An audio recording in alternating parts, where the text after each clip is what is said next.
Welcome to the first edition of the Weekly Travel Alert. All the travel news this week from Executive Travel. My name is Steve Glenn. I'm Paul Glenn. And we're glad that you can join us today. We've got a cool concept where for the last 37 years, we've been putting together a weekly list of all the happenings in travel around the world. And we now have over 100,000 travelers around the world that get our weekly travel alert. We send it out by email, and it's just been it's fun to put together. We will format this program today where we'll identify and read to you all the topics of the weekly travel alert. Then we'll go into some of the fun stuff of travel on great places to visit, even some of the great foods to eat around the world. And we'll top it off with predictions for the year, as well as any type of things that bug us, like my hotel pet peeves and predictions. And so we're going to have fun. We're glad you'll join us. Yeah, we're excited for this. You know, our passion is travel.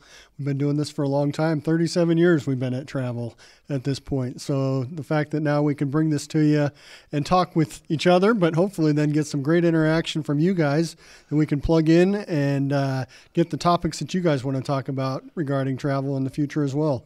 I didn't know you and I would both be wearing white shirts today. We look like twins, I'm sure, but we'll have to add some color in the future. First, we're going to start off with the number one topic on this week's Weekly Travel Alert. Half of Maui's hotels are sitting empty, and the people in Maui are begging people to come back and help them. You all recall that there was a devastating fire. Over 114 people died with that massive fire in Maui and Lahaina. And there's just a lot of mourning going on. Last week, I told people, I don't think you should go there because of the mourning and all that loss and devastation. But this week, I listened to the Maui officials, and they said, you know, the best thing you can do for us is come back because all these hotels are empty, the restaurants are empty. And so I've changed my tune. I think this week, we need people to go and support them. I think it's difficult because it is a very sensitive situation. Many people are mourning the losses that they've got there. But when you think about it and how much tourism has an impact on all the residents of Maui, you know, this is something that it's their livelihoods and getting back to their lives, similar to other world events. Is, you know, the best thing you can do is figure out how to financially support them, which means we need to be there and be filling their hotel rooms and filling their restaurants. One of the things we've decided to do as a company is this week we've announced for anybody that books a Hawaiian package or a Hawaiian cruise, it doesn't have to go to Maui, it can go to any of the islands. We're going to donate $100 to the relief efforts on Maui, just to show the people that we love and we care about them. So if you're thinking about traveling, Hawaii is open for business, and we hope that you'll consider going there. The second one on the Weekly Travel Alert is, are things starting to slow down in the travel industry? You know, Paul, every time this year we see a little blip. I know you told me a couple weeks ago what was happening. Yeah, no, we are definitely seeing the back-to-school challenges that come about with travel, where you go from vacation mode, family time, to now you're getting the little ones back into their new routines. And it takes a little while to do that and to get back into your work routine after you do your summer efforts as a family. We also see the transition, Paul, between the heavy summer season and the fall season, which is a little bit slower, a little more casual. And we've seen that is always kind of a preamble to a slowdown in the industry and getting ready for the winter months. And so, but every time I go through this season, I thought, does this mean people are stopping travel? I don't think that's the case. No, I think actually it's the best, one of the best times to travel. So I think that's what we have to recognize is when you're looking for, you know, when do I get a good value? It's seasonal changes like this that bring about that opportunity. So it's a great time to take advantage of it. And I think you're going to hit on some other things that are impacted by summer travel and the airlines and the lack of value. So I think it all ties together. The third item on this week's Weekly Travel Alert is using frequent flyer miles to redeem for business class tickets this summer is a bad decision. I just went online, Paul, and tried to buy some business class tickets using my Delta frequent flyer miles. It was going to cost 700,000 points. 700,000 points. If you can buy a domestic ticket for 25,000 points, you can buy 4 of them for 100,000, and you can buy 28 domestic tickets for the price of a business class ticket to Europe. It's obviously they know, and they're saying, hey, you can always use your miles, but the ratio of what it costs to use is way out of whack. Now, that same ticket I can buy on United in the winter for 70,000 each direction. So for about 140,000 miles, I can get a business class ticket on United to Europe this winter. So if you're probably going to get the best value, you probably want to travel in the wintertime, obviously. Yeah, and I think you're just dealing with the simple process of supply and demand. Is the airlines have a tremendous liability tied to their frequent flyer programs, and they know that the demand is extremely high, especially this summer. So, it's an opportunity for them to be able to get rid of some of that liability, but it also brings about, people keep seeing that they're devaluing the frequent flyer miles. So why not use them now while they have the value they do before they get devalued even more? We've seen that in the last 5 years, Paul, the devaluation of your miles, your airline miles. They've just crept up faster and faster. There used to be literally charts that you could go and say, this time of year it would cost me this much to go to Europe, but they got rid of those because they want to hide the fact that they've devalued those miles. I'm a miles junkie, and if you continue to listen to our podcast, you're going to hear about in the future the best credit cards, how you can earn those miles. We're not going to talk about that today, but I know between you and I, Paul, we probably tested a dozen different mileage cards. Oh yeah, we've got them all, and I think that's the thing you need to look at is a lot of airlines are promoting their credit card programs, and that's really not the best way to go out and maximize those frequent flyer miles. So you want to look at the credit card options that are out there and figure out what gives you the flexibility, and then you can also push miles, pull miles, and make it so that you can go find the best opportunities and take advantage of them. Great. The fourth item on this week's Weekly Traveler: don't let people sell you smoke and mirrors claiming to solve all the travel industry problems using Chat GPT and generative AI. Now, I love Chat GPT. I know you're sick of me, aren't you, Paul? Coming up with every type of letter that I can write using Chat GPT. But I have a blast doing it. I have a fun using it for marketing. But what we're seeing is all these mega travel management companies coming out saying they're launching this and they're launching that. It's smoke and mirrors, ladies and gentlemen. You got to be careful. There's one thing about being on the leading edge. There's another thing being on the bleeding edge. And we're not going to put our travelers into the bleeding edge. It's ironic, I always think, of all these big companies, they all brag about technology, yet those same companies will cause you to sit on hold for 30 minutes, and they'll also make you push 7 buttons just to find a recording that you still can't talk to a real person. If they can't answer their phones, ladies and gentlemen, you probably shouldn't believe that they got the best technology ever, because it's all smoke and mirrors so far. I think in the future, Chat GPT and generative AI will be a great thing for the industry, but right now we're still in those birthing pains. I think the key to this topic and the reality of our industry is that security is such a hot topic, especially with global travel. So, with all the AI, we don't know where the information's going, where it's coming from, and security is going to be a key to what's going to have to be figured out before it can actually become a key piece to our space. The next item on this week's Weekly Travel Alert, the headline reads, Travelers Advocacy Group says enough talking. They have filed a lawsuit against Hyatt hotels to force them to pay travelers for all the junk fees they have been assessing them. If you've heard or watched any of my Weekly Travel Alerts, you know for the last 10 years I've been screaming about junk fees. Primarily, those are the fees when you walk up to the front counter of the hotel and they say, Mr. Glenn, that'll be $25 a day for any kind of destination fee or any type of, you can use the spa with that and they'll tack those on and you don't even know it until you arrive at the front desk. So I've been screaming about resort fees, destination fees for many, many years. Now, the government's coming out and says you can't hide those fees anymore, and now advocacy groups are saying we're gonna force these guys to pay us for all the millions, if not billions, of dollars of fees they've been charging us. I kind of like it. I'm not a guy that likes lawsuits, but I think the hotels have gone overboard. I just think it's gotten so that the surprises make it so that it takes away from the joy that you can get from your experience. So the more we can have it simplified, the more everything can be laid out from the get-go, the more people are going to get rid of those surprises and be able to know what they're going into and not have to walk away with frustrations. It kind of goes back to, what the cruise lines have done for years with, used to be 20 years ago, at the last evening you walked around and you handed envelopes out filled with cash. Now it's just automatically put on your bill your gratuities, and they assume that you're going to pay the maximum that they want. So, little things like that we need to get rid of and let people be empowered to do what they want to do. The last thing on this week's Weekly Travel Alert, the headlines read, I never thought I would see the day where we would run out of inventory on tours to sell this year. We have dozens upon dozens of tours that have taken off this year, Paul.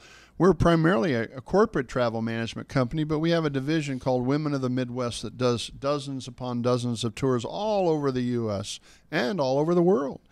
And believe it or not, we filled like 98% of all the seats on those tours. We don't have anything left to sell. I never thought I'd see the day where we wouldn't have something to sell this year. Now, the good news is once these tours are all full, all of our customers and travelers are now booking for next year. I was just talking with Elizabeth Sloan, one of our Cracker Jack travel advisors, and she says a lot of people are still looking for last-minute deals. So she's been struggling to try to find space anywhere around the world for a lot of last-minute deals.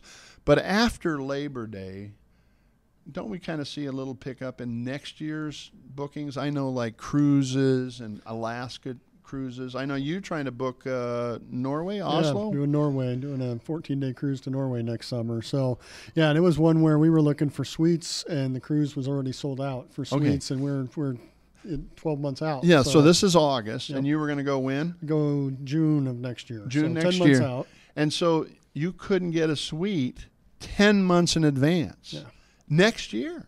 So that's what people are facing. That's why we want to tell people early and often. That's how you want to treat, just like politics, early and often. You want to do the same thing with booking your travel because you get the best space, right? You're looking for a suite. Availability is key, and pricing. A lot of vendors will give you a pricing guarantee, especially when it comes to vacations and cruise lines. So there's no reason not to book it early, and then. You always want to get the insurance as well. So I think that's a key when it comes to vacation travel is get that insurance because you never know what's going to hit you in life, and you want to make sure that you're protecting that investment. You bet. Now, Paul, we got done with this week's Weekly Traveler. What do you do every Friday of the week? Oh, I do the Travel Week in Review. All right. So tell the viewers a little bit about that. Yeah, no, I just, we go out on a weekly basis and try to find the hot topics in the media regarding travel. So it can be all over the place. Some of it will be similar to what you've touched on in your weekly travel alert. Try to find some other general information for a lot of it's corporate travel focused, but just anything that could have an impact on travelers. Simple things like last week we had one with American Airlines coming to deal with their pilots and what that impact could be for the traveler in the long run. Isn't that like a 30 or 40% increase in their pay? 40% increase over the next 2 or 3 years. So. And think about that, ladies and gentlemen. The cost, one of the largest costs for an airline is their salaries, and fuel is either one or two as well.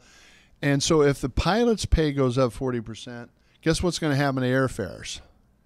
They're going to go up. And unfortunately, post-COVID, airfares are already double what they were before COVID. So, what we're going to continue to see with this growth is going to be something that's really going to have an impact on us as the traveler.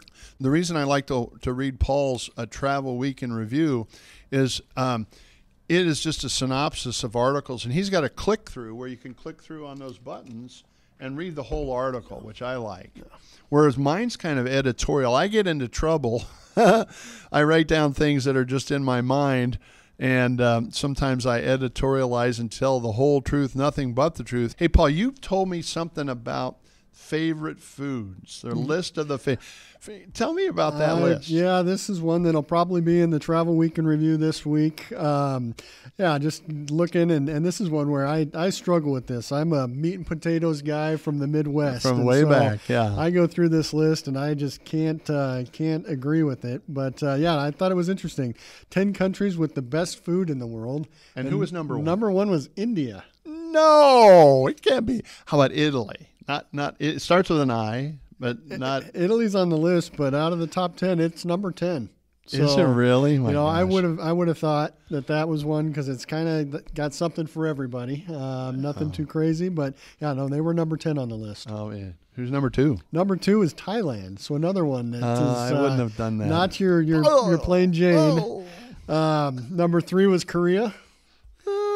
No, I'm not a Korean food eater. Number 4 I can go with Mexico. Okay, so, who can't do Mexico? You can find something Mexico. Elizabeth, you do Mexican food? Yeah, okay.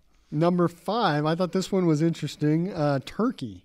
So I've never thought of Turkey being a destination that was culinary. Hey, let me tell you, Turkish Air is one of the largest airlines in the whole world, and they have a brand new terminal in Istanbul.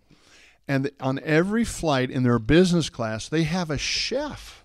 You've been on them. Mm-hmm. They have a chef that prepares your food and brings a cart down the aisle, prepares the food right in front of you. It's most amazing cuisine. And so I really like the Turkish airline and how they serve food. Well, they really are trying to get more business out of the U.S. market. Yes, they're all over Europe. And they've got some promotions out right now where if you're going and you've got over a 6-hour layover, they've got some free tours of Istanbul that you can experience complimentary. And if you've got more than 24 hours, they're including free hotel rooms. So some great unique opportunities that they're putting out there for the U.S. market right now. Think about that, ladies and gentlemen. If you're in business class and travel and connect through Istanbul on Turkish Air, let's say you're going to Athens. They'll pay for 2 to 3 nights luxury hotel for free. And so what a great time to stop in Istanbul and see all the cool things there in Turkey. So, and also people don't realize that when you fly into Turkey, it's easy to backhaul into Athens. It's easy to backhaul into Italy and other places. So it's not that much out of the way. And if you're going into the Middle East or anything, it's an easy thing. The other thing that I've noticed, Paul, is they offer really great business class fares. They do. Usually when a Delta United or American's charging you $7,000 or $8,000, theirs might be $5,000. 3 or 4, yeah. It's 3 or 4, you're right. So they're trying to be aggressive, and they've got a good product and great price. Yep. Yeah, they definitely do. It's something you should definitely look at. It's not one of those you usually think of using as a carrier when you're thinking Europe, but they're putting a product out there that is comparable to other products coming out of the United States, and they really are putting pricing out there to try to win your business. One of the things I'd like to share with our watchers every week is some of the pet peeves. I put together a list of predictions, but also a list annually of hotel pet peeves. And one of my big hotel pet peeves, those small shampoo bottles in the shower. They put the letters on those bottles so small you can't read them. And I have glasses. You can't read is it shampoo or is it conditioner or is it body lotion on those little bottles. So I get in the shower and I'm putting conditioner on my hair instead of shampoo because I can't read those they need big old hunkin' words, shampoo, on those bottles so I can see it when I don't have my glasses on. So that's my hotel pet peeve. Now, related also to that is one of my predictions for this year. And my prediction is that there would actually be a $15 charge that hotels would charge every night as a surcharge, a hidden fee to clean your room. Can you believe it? Yeah, no, Clean your room. I think coming off of COVID, where they got people accustomed to not having daily cleanings because of safety and security of their staff as well as their guests, they're taking advantage of that. So I think when you look at the world of travel, as we've come off of 2 years of pandemic, there are a lot of people that are a lot of pieces to the industry that they're saying, how can we just continue on how we were based on the adjustments that we made, and to that, it's opportunities for new fees. Well, and I've also, we don't want to keep these too long. Every week we want to try to make sure we're very concise. In future weeks, we're going to be talking about trains, planes, and automobiles, the news of the week. We're also going to tell you the dirty little secrets of the travel industry for the week. And I love to talk about frequent flyer miles, but I also found an app this last month that I really like, Paul, and it's called Point.me, and this helps you find the cheapest frequent flyer miles. So what I did is plug in all my frequent flyer miles. I say I want to go from Omaha to London, and it will tell me I can use my credit card miles for this. It costs this much, my United miles, my American miles, my Amex points. And it's really a cool thing, and it will tell you about that and the cheapest way to use your points. Point.me. There is a cost to it. They give you about 2 or 3 times for free, but that's a really cool travel app that I've started using. And so every week we're going to have a travel app. You may have one next week for us that we can share with the group. And there's so many travel apps. You think about it, the travel industry is the largest in the world. So there's tons of apps for people to make travel easier. And then also you've got ChatGPT that have plugins. So now you've got all these different plugins that are going to allow us to apply and make the travel process hopefully just a smidgen easier. So with that, ladies and gentlemen, thank you for joining Paul Glenn and Steve Glenn on this week's edition, the first edition of the Weekly Travel Alert.